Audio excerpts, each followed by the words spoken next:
ikut senang, ikut bahagia juga. Semoga di pernikahan yang sekarang bisa langgeng, bisa cepat dapat momongan. Itu aja sih Mbak, doa yang terbaik buat mereka. Awal ketemu sama Mas Dori itu jadi mode video klipnya di lagunya almarhum Om Didi. Itu tahun berapa ya? Lupa. Itu kalau nggak salah 2013 deh. Dan di tahun 2014 saya nikah sama Mas Dori.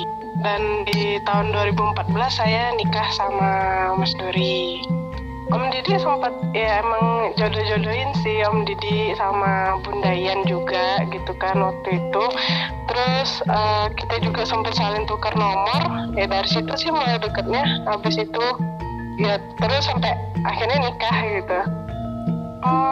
Nikah dulu di sini di tempat saya di Sumatera Selatan, tepatnya di Batu Raja. Tahun 2014 bulan September kalau nggak salah. Kembar itu lahir di tahun 2015 bulan 6. Itu kembar lahir dan ya setahun setelah menikah baru ada kembar. Dan sempat juga sih kemarin itu sempat ada adiknya kembar, karena mungkin belum mau diomong jadinya dianya nggak ada gitu, keguguran gitu. Saya bukan dari dunia entertain, saya dari dunia kesehatan. Saya dulu saya bidan, tuh saya kuliah di bidan. Kan saya itu kenal Mas Dori itu juga nggak sengaja gitu loh Mbak. Jadi pas lagi makan, sedang lagi cari sarapan, terus ketemu Om Didi ditawarin gitu jadi model, nggak sengaja gitu aja. Jadi model kayak di video klip itu cuma sekali itu sih Mbak. Abis itu ya udah nggak pernah lagi gitu. Dan paling teman yang minta tolong gitu cuma sekali dua kali udah, selebihnya udah nggak pernah. Emang bukan entertainment, itu bukan dunia saya gitu loh Mbak. Iya sih, sering banget ditinggal, apalagi dulu kan beliau sering ke luar kota gitu kan. Tapi sempat juga kami ngikutin si Mas Dori gitu, main kemana kita ikut. Kalau misalnya masih dalam kota kita ikut gitu, selagi nggak ngeganggu kegiatan beliau ya ikut aja gitu.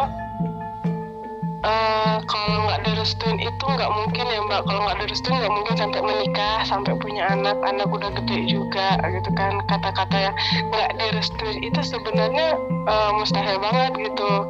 Terus juga kayak beredar kabar kalau saya pergi ninggalin Dori karena pihak ketiga, itu alhamdulillah enggak gitu. Saya pulang ke Sumatera pun saya bersama ayah saya dan Dori, kakak ipar saya itu tahu gitu. Saya pamit karena saya pamit ke mereka gitu. Saya pulang, bukan saya yang seperti dikabarkan saya yang pergi tanpa kabar kayak gitu. Iya sih Mbak, karena kan ngambil keputusan untuk pisah itu kan, apalagi sampai melibatkan anak-anak, itu kan bukan keputusan yang ibarat kata bukan yang enteng gitu kan Mbak, berat gitu. Dan saya emang udah benar-benar udah mikirin yang matang-matang banget gitu, sampai ya emang saya yang udah ya udahlah, mending kita jalan sendiri-sendiri aja deh demi kebaikan kita masing-masing gitu aja sih Kak. Saya waktu mau pulang ke Sumatera itu ya saya izin karena beliau ada di rumah dan mengantar saya gitu kan, sampai ya udah deh nanti pas lebaran aku jemput ke sana gitu kan. Tapi nggak dijemput gitu karena emang itu deh kayaknya emang nggak usah dijemput, nggak perlu dijemput, karena aku sudah dalam posisi itu tuh. Abis lebaran aku ngajuin gugatan gitu Kak. Ya karena ada faktor yang emang memicu untuk mengambil keputusan itu sih Kak gitu. Ya saya sih sudah berusaha sih Kak supaya rumah tangga ini tetap utuh ya Kak dari beberapa tahun yang lalu. Cuman kan mungkin emang jodohnya sampai di sini, nggak bisa, mungkin sudah gimana ya, udah nggak bisa ditahanin lagi lah, mungkin disuruh jalan sendiri-sendiri gitu Kak. Komunikasi masih lancar sih sampai sebelum terdengar kabar beliau sama yang sekarang itu masih lancar gitu kan, cuman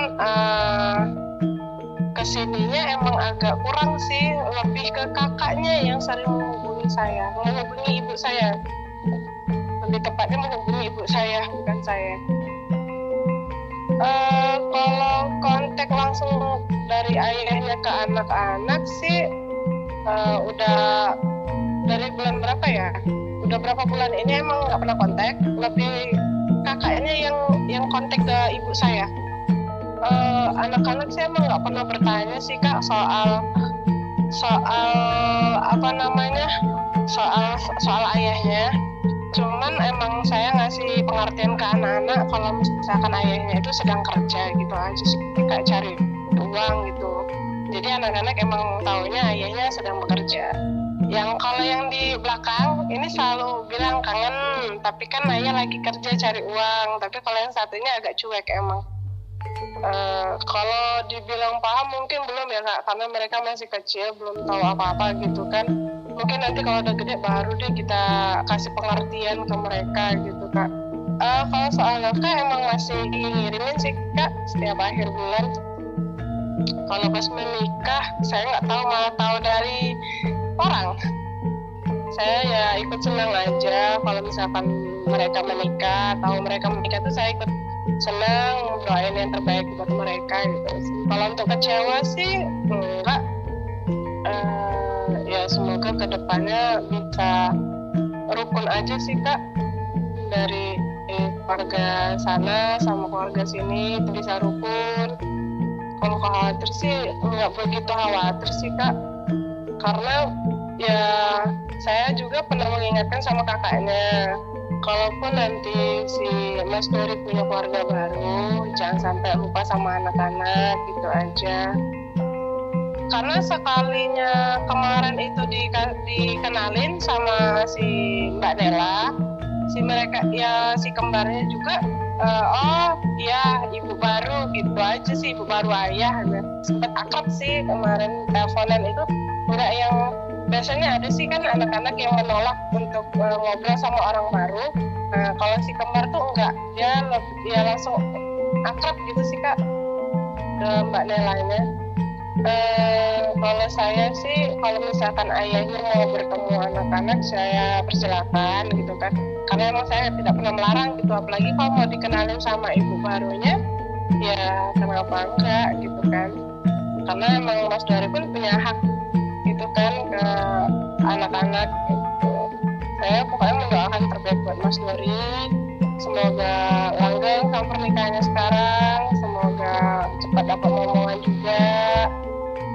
Terus itu semoga juga bisa komunikasi lagi sama anak-anaknya tanpa harus melalui kakaknya, karena anak-anak juga butuh sosok seorang ayah gitu, bukan seorang bude atau tante gitu.